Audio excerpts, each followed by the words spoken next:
Chad the crocodile that looks a little special. The Eye of Argon. That's my favourite noble gas. Can someone explain the part where it says on the bit with the lizard fad, anyone caught gnawing on this zine or its contents will get agnuitis so-o-wo. Is that like some kind of furry speak from the 1970s? It might be. The Fancyclopedia lists this edition as containing Eye of Argon, sometimes claimed to be the worst fantasy story ever written. Nice. I mean, that's an achievement in itself, to be the worst at something. I mean, like, what? Okay, there weren't as many people, but there were still, like, what, 6 billion people in the world at that time? Well, yeah, and it's not just that, it's survived that reputation for 50 years. 50 years, unbroken streak of being the worst at something. Not many people can say they've done that. No. What a Chad. Or fad. Crocodile. So, I don't know, is he like the mascot for the Ozark Science Fiction Association? I have no fucking clue. It's like our science fiction idea. What if the crocodile was a Chad? I don't know if they used the term Chad like that back then. I have an idea, I have a feeling that they didn't. But can you prove that? No. When did Chad start meaning... how do you even put what Chad means in words? It means Chad. When did Chad start meaning Chad? When this book was written, Spiro Agnew was the Vice President of the United States. So that might be what Agnewitis refers to. Oh, right. So they were being fringe politics back then. Chad slang. Originated in Chicago, a derogatory way of young urban American man. Could we get a date? No? Yeah, 1969.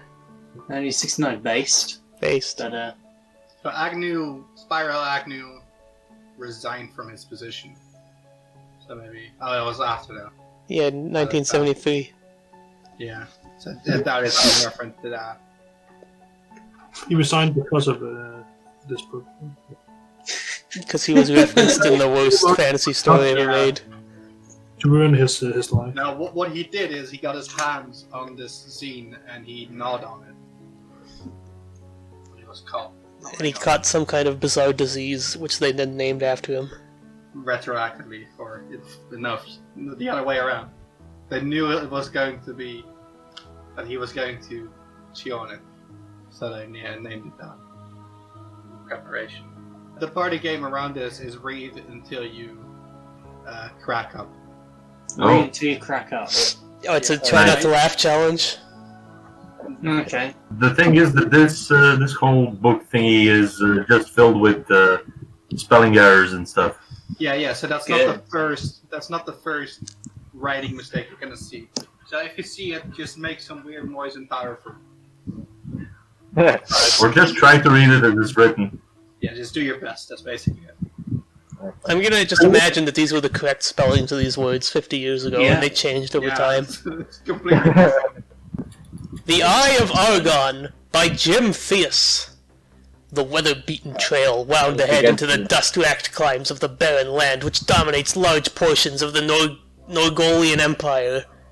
Age-worn hoofprints, smothered by the sifting sands of time, shone dully against the dust-splattered crust of earth. The tireless sun cast its parching rays of incandescence from overhead, halfway through its daily revolution.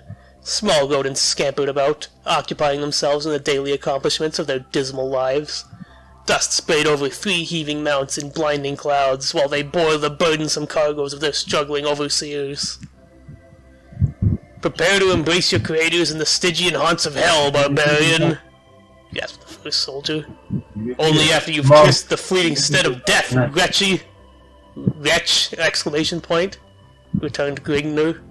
A sweeping blade of flashing steel riveted from the massive barbarian's hide-enameled shield as his rippling right arm thrust forth, sending a steel-shod blade to the hilt into the soldier's vital organs. The disemboweled mercenary crumpled from his saddle and sank to the clouded sward, sprinkling the poached dust with crimson droplets of escaping life fluid. The enthused barbarian swiveled about, his shock of fiery red hair tossing robustly in the humid air currents as he faced the attack of the defeated soldier's fellow-in-arms. "Damn you, barbarian!" shrieked the soldier as he observed his comrade in death.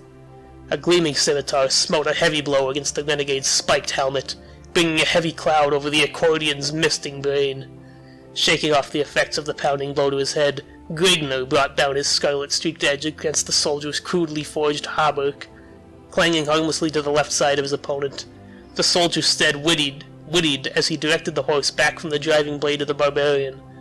Grigner leashed his mount forward as the hoarsely piercing battle cry of his wilderness-bred race resounded from his grinding lungs. A twirling blade bounced harmlessly from the mighty thief's buckler as his rolling right arm cleft upward, sending a foot of blinding steel ripping through the Cimmerian's exposed gullet. A gasping gurgle from the soldier's writhing mouth as he tumbled to the golden sand at his feet and wormed agonizingly in his deathbed. Grigner's emerald-green orbs glared lustfully at the wallowing soldier struggling before his chestnut-swirled mount. His scowling voice reverberated over the dying form in a tone of mocking mirth. "You city-bred dogs should learn not to antagonize your better." Reining his weary mount ahead, Grigner resumed his journey to the Norgolian city of Gorzam, hoping to discover wine, women, and adventure to boil the wild blood coursing through his savage veins. Doesn't seem too bad right now. I mean, it's a bit wordy. It's a bit wordy and can calm down a bit. I hate made-up fantasy names. So They are basically, really bad. I hate Norgolia and Gorzam. Grigner. So Which is- basically, he's done some fighting and He killed some dudes.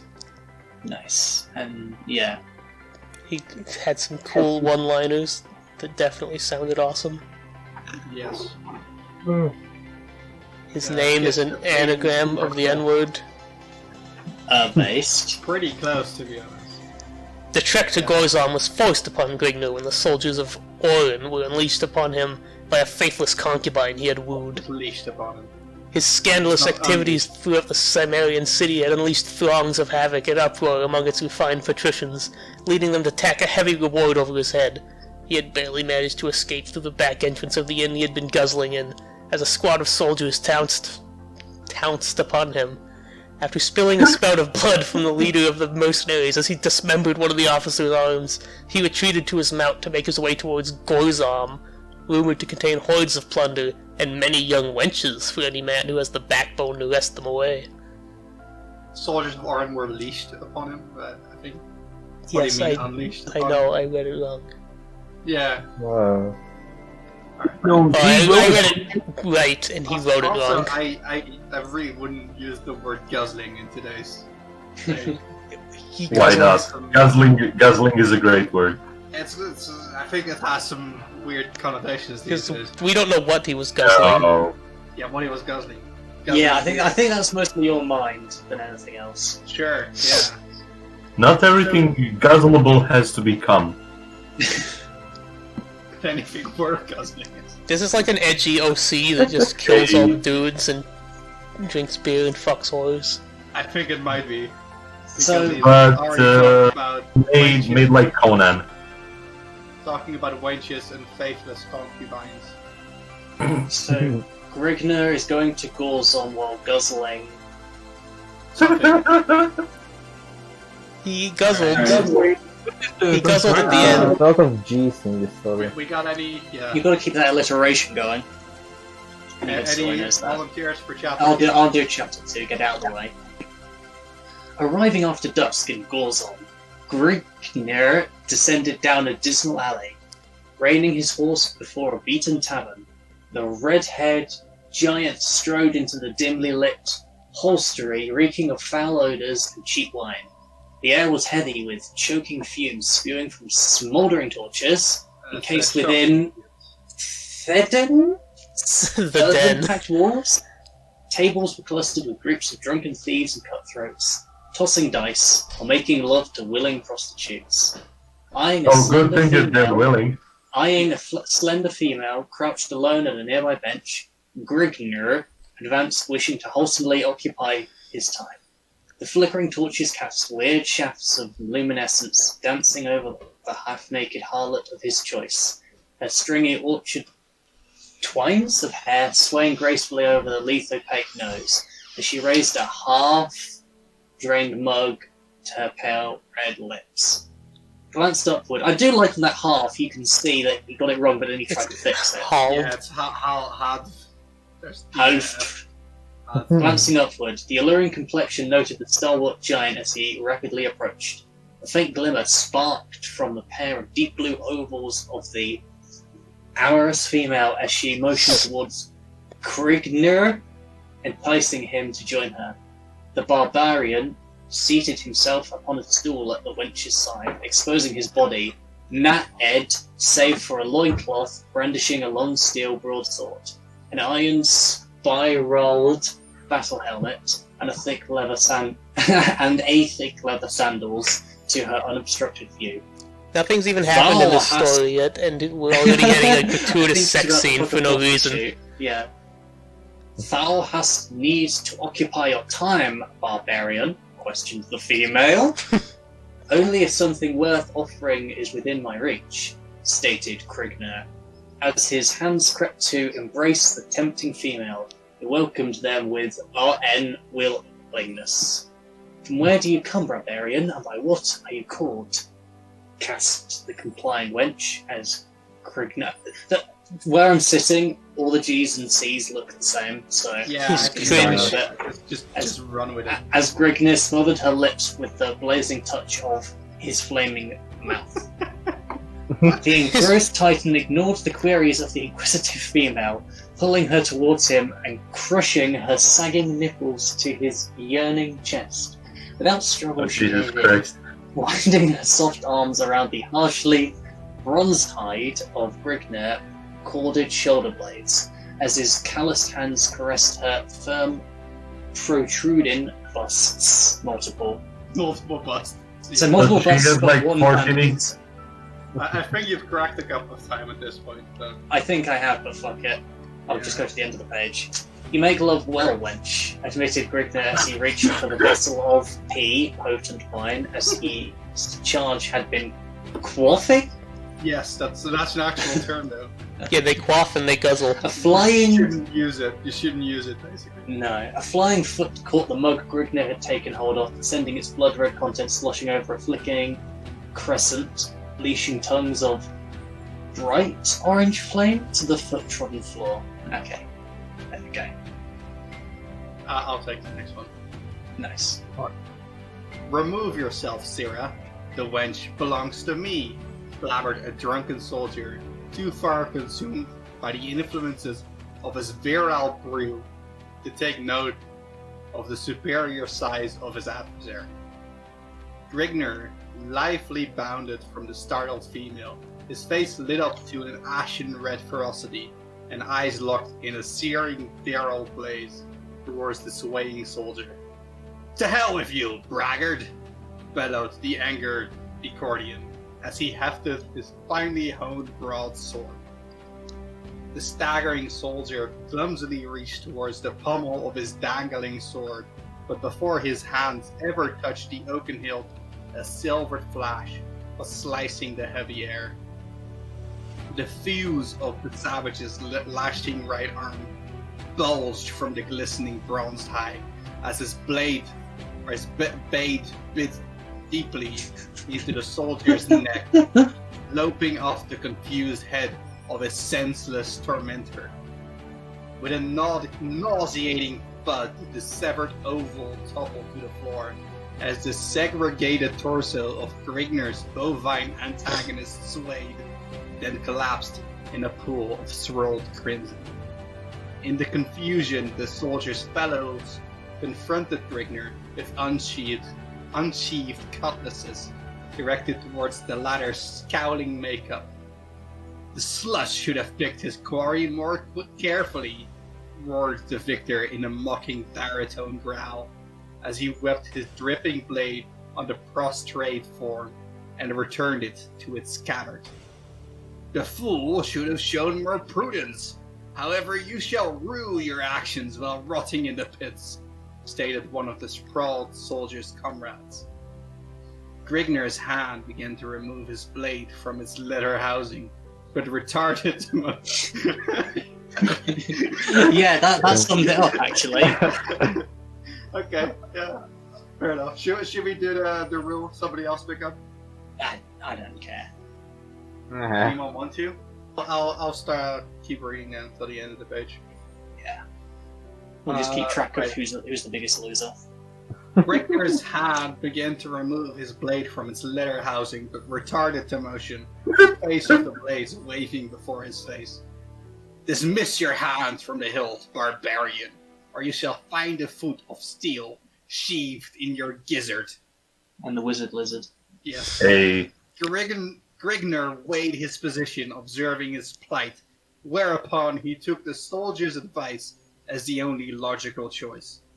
To attempt to hack his way from his present predicament, that's a very annoying line break there, because it's kind of like pre-sent predicament could only warrant certain death.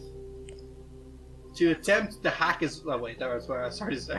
But he was of no mind to bring upon his own demise if an alternate path presented itself. The will to necessitate his life forced him to yield to the superior force in hopes of a moment of carelessness. Later, alright, in a moment of carelessness, later upon the part of his captors, in which he could effect a more plausible means of escape. You may steady your arms. I will go without a struggle.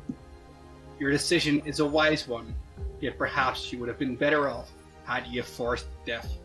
The soldier's mouth wrinkled to a sadistic grin of knowing mirth as he prodded his prisoner on with his sword point. That was Beautiful. That was some nice moments in there. What is this art? It is still like way too fucking wordy though. It's like why? It's like why do you need an entire paragraph of him like maybe I should not fight this? And why does he sound like he's actually autistic? Because he probably is. This is something said, yeah. Yeah. Was this picture drawn with eyes and it just like faded away, like half the letters? Those are his eyes. Those lines, they are his eyes. Oh. Alright. After an indiscriminate period of marching through slinking alleyways and dim moonlighted streets, the procession confronted a massive... the fuck is this? Seraglio! You never heard of a Seraglio? Yeah, dude, they have them all over it, like. I've never fucking seen this one. Okay, Most of these things aren't even words. Yeah, Seraglios, they're always quaffing and guzzling.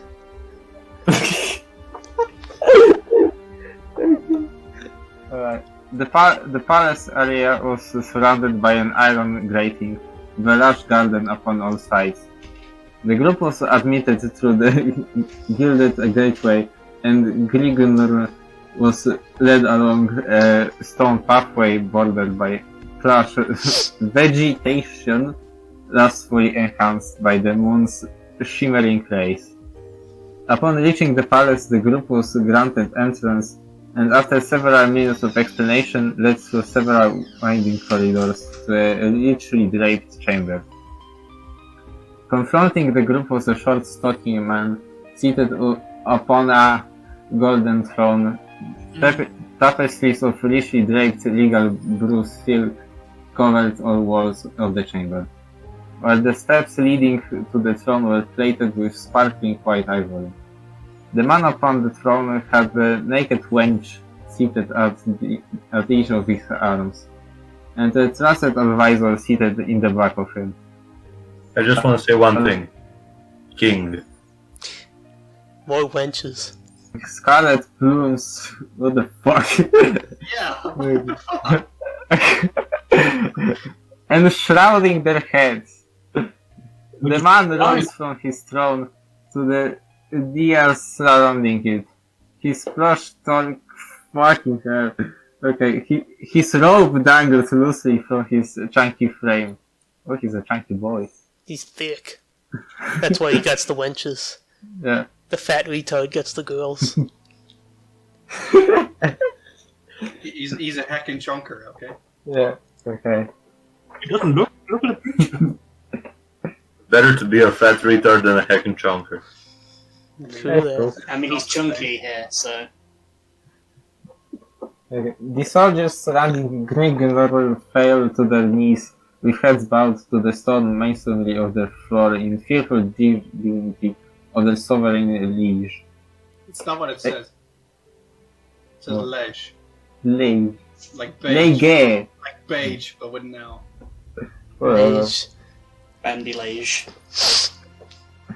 Explain the purpose of this intrusion upon my French world. Chateau. Chateau.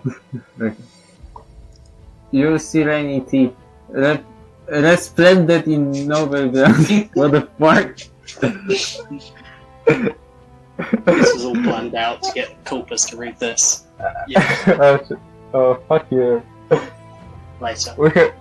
We have brought this.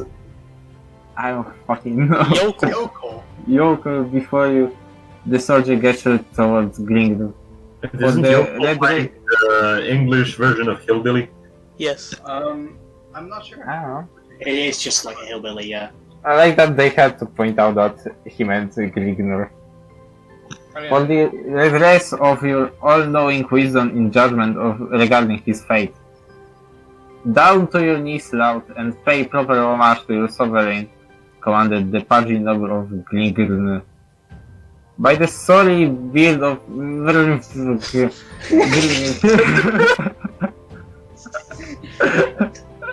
Do people who come up with fantasy names even try? Or is it just like countdown? By the Another surly beard of Murph. And another consonant. And another consonant. No, well, let's first of all, like, given, so they took a game of Scrabble and just shaped it back and took some songs. Name. Just mash your head on the fucking typewriter, man. When you can't come up with a move in Scrabble, you just take the remaining Yeah, she letters on actually your wanted to type something board. else and then made a fucking mistake and went with it. Oh, yeah, that's probably it, yeah. Oh, yeah, it was meant to be Mr. Mr. Ick. Mr. Ick or something. You know? Yeah. That's what happened. Well, because it's the same as Grignu, it's just a bunch of consonants with an I in the middle. Yeah. Oh, Move. shit. It's an It's a cultural thing. Yeah, By the cultural. surly beard of Murph, Grignu kneels to no man. The surly beard of Murfrick. Grickner kneels to no man. Scowled the massive barbarian. You dare to tell this blasphemous act to me! You are indeed brave, stranger, yet your valor smacks of foolishness. Long pause. I find you to be the only fool sitting upon your pompous throne, enhancing the rolling flaps of your belly in the midst of your elaborate luxury yard. Luxuriant? Luxuriant. Luxury and. Yeah. ... The soldier standing at Grignar's side smote him heavily in the face with the flat of his sword, cutting short the harsh words and knocking his battered helmet to the masonry with an echoing clang. The porching noble's sagging round face flushed suddenly pale, then hastily lit up to a lustrous cherry-red radiance. His lips trembled with malicious rage, while emitting a muffled, sibilant gibberish. His sagging flaps rolled like a tub of upset jelly, that compressed as he sucked at his gut in an attempt to conceal his softness. This guy really went on One thinking is, thesaurus.com and typed in fat bastard retard. From, yeah, I was thinking fat bastard from Austin Powers. He's my eyes thick, Get in he's my chunky, belly. he's paunchy, he's pudgy, I mean, Not a nice guy. Yeah. That's for sure. is he Th- corpulent? this fucking guy, like this Alfred, just ate a fucking thesaurus for breakfast. Shout out. Alright. the prince regained his statue. His statue? What? Why did he lose it? Did you lose a statue? Really, it was locked. He regained the statue and spoke to the soldiers surrounding Grigner, his face conforming to an ugly expression of something human. Sadistic. Sadistic. Jinx padlock. Radish. Case. Radish humor. Take this uncouth heathen to the vault of misery, and be sure that his agony is long and drawn out before death can release him. As your sire, the command will be heeded immediately, answered the soldier on the right of Grigner as he stared into the barbarian's seemingly unaffected face. The advisor seated in the back of the noble slowed. Now I just have an image of him controlling him like a robot, like a tiny guy like inside a Krang. person. Yeah, like Lois. Yeah. In the back mode, slowly rose and advanced to the side of his master, motioning the wenches seated at his side to remove themselves. He lowered his head and whispered to the noble. He's probably sitting in the rolls of fat in his back. Eminence, the punishment you have decreed will cause much misery to this scum, yet it will only last a short time. Oh god, he's whispering for a long time. I can't do it. Yeah, that's very That's a whole interesting paragraph. ASMR happening there. I wasn't expecting that. Eye of ASMR. ASMR worst fantasy story of all time. Eye of ASMR Argon. That's a better joke. Yeah, it is. Believe it or not, there's people doing like fantasy story ASMR readings on YouTube and their shit. All of them. Because no one's reading this. Yeah, Exactly. they're not doing ASMR Argon. Yeah. We're gonna do ASMR, this is not worth doing it on this. The long last short time to release him to a land beyond the sufferings of the human body. Why not mellow him in one of the subterranean vaults for a few days, and send him to life labor in one of your buried mines? To one such as he, a life spent in the confinement of the Stygian pits will be an infinitely more appropriate and lasting torture. Noble cupped his drooping double chin in the folds of his briming palm, meditating for a moment upon the rationality of the counselor's words. Then raised his shaggy brown eyebrows and turned towards the advisor, eyes aglow. As always, Afrin, you speak with great wisdom. Words ring of great knowledge concerning the nature of one such as he, saith the king. The noble turned towards the prisoner with a noticeable shimmer reflecting in his frog-like eyes. Jesus, this guy. Turning to... Where did that detail come from? What? This guy has been described as a noble and a prince and a king. And now a frog. What is he? Well, maybe he got like half a kid and only turned into half a prince? Ah, that makes sense, yeah. Reflecting his frog-like eyes and his lips contorting to... Actually, he's just French, I think. Contorting to a greasy grin. I have decided to void my previous decree. The prisoner shall be removed to one of the palace's underground vaults. There he shall stay until I've decided that he has sufficiently simmered, whereupon he is to be allowed to spend the remainder of the days at labor in one of my mines. Upon hearing this, Grigner realized that his fate would be far less merciful than death to one such as he, who is used to roaming the countryside at will. A life of confinement would be more than his body and mind could stand up to. This type of life would be immeasurably worse than death. I shall never understand the ways, if your twisted civilization. I simply defend my honor, and I am condemned to life confinement by a pig who sits on his royal ass wooing whores and knows nothing of the affairs of the land he imagines to rule? Lectures Grigner? Enough of this! Away with the slut before I lose my control! Why is he calling the guy a slut? That's It's I horribly. it was before, but it says lose his control as in like losing the vote. Grigner make me lose control. Seeing the peril of his position, Grigner searched for an opening.